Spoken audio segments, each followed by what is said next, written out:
It is probably no surprise that I made it to the Sea Life Aquarium in Arizona.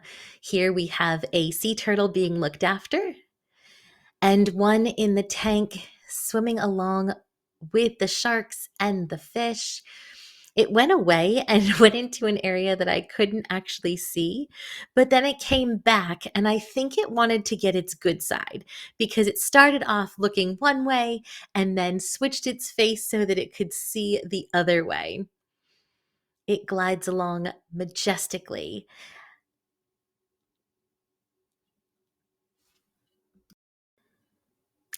Here is the Guadalupe Cemetery. It is one that is beautiful as you walk through it. Each cemetery location has lots of decoration. There's color and paintings all over the walls that you can't really see that surround the cemetery. But man, it was incredible to walk through it and see all of the seasonal decor. We have made it to the Rose Garden at Mesa Community College. This is the Southwest's largest garden where roses actually bloom in the desert. It has about 9,000 rose bushes. And although while I was here, not all of them were blooming, they were certainly beautiful.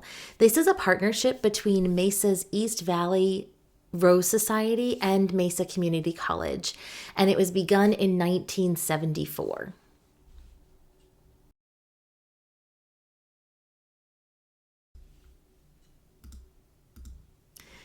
This morning, I really wanted to capture a sunrise, and I was running just a little bit behind the actual sunrise time, so it wasn't completely dark when I got to this place. However, the sun was still coming up and making the sky some pretty incredible colors. At this location, I'm actually at Red Mountain Lake. It's part of the Red Mountain Park in Mesa, Arizona. This is not a place that you'd be able to swim, but it is a place where you would be able to fish. They suggest that there are fish species including rainbow trout, channel catfish, largemouth bass, sunfish, and grass carp. Now, if you're into fishing, then this might be for you. Also, to the right of this video, there is a whole group of geese who are just enjoying themselves and catching as much as they can in this breakfast time. This lake is a small man-made lake. It is about 8 acres and a maximum depth of 17 feet. This sunrise made a splendid view over the water, and it truly was an incredible way to start the day.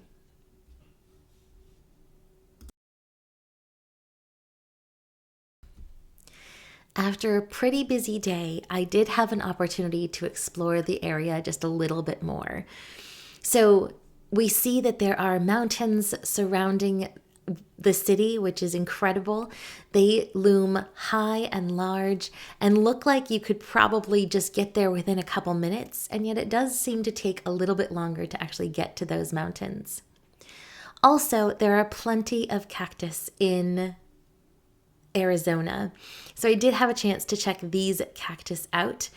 And while I was taking a look at them, I realized that I was in the Riparian Preserve at Water Ranch. This actually was created as a wildlife habitat preservation area. It's an oasis in the Sonoran Desert. It has 7 aquifer recharge basins, and it really is a place for birds to be seen for sure. According to the National Audubon Society, there are about 298 species of birds that have been identified at this preserve. And that doesn't include insects, fish, reptiles, mammals, or anything like that. Just the birds. There are about 298 species. In this preserve, there are also 4.5 miles of walking trails that you can certainly take a walk through. They're lovely, wide, and easy to navigate, regardless of what you might have with you. What I thought was most interesting is that this particular area also has an astronomy observatory that's open to the public. So while I was taking a look, there were certainly places to observe the night sky as the sun went down. After the sun went down, I got to explore a little bit more, take a few more pictures, and then get ready for the next day. My goal was to get out to see the wild horses in Arizona as they had their breakfast. Well, I didn't find them as they had their breakfast, but I did find this one before I made my way back to my car.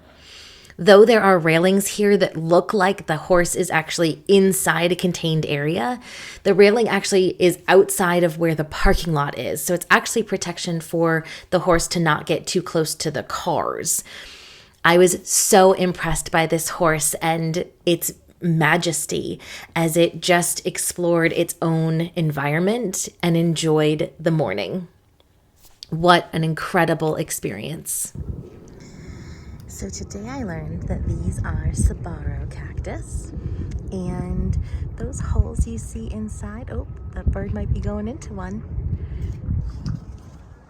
Those holes that you see in the arms of the cactus are in fact nests where small birds will create their nest and have their eggs and raise their babies. And then in the summer months, this is where tiny owls will come. And since they can't make their own nest, they'll actually just take one that's already been made. So let me see if I can zoom in just a little bit. You see those dark holes in the arms? Kind of neat. These are those classic cacti that we are used to seeing in images and things like that, but very cool things to learn. Also, if you take a look at the shape of the saguaro, it's kind of pleated. And the reason for this is that when it has lots of water, it will actually spread itself out to become a little bit more flat. And then when it has not enough water or it's losing water, it will actually decrease in size to adjust for the lack of water.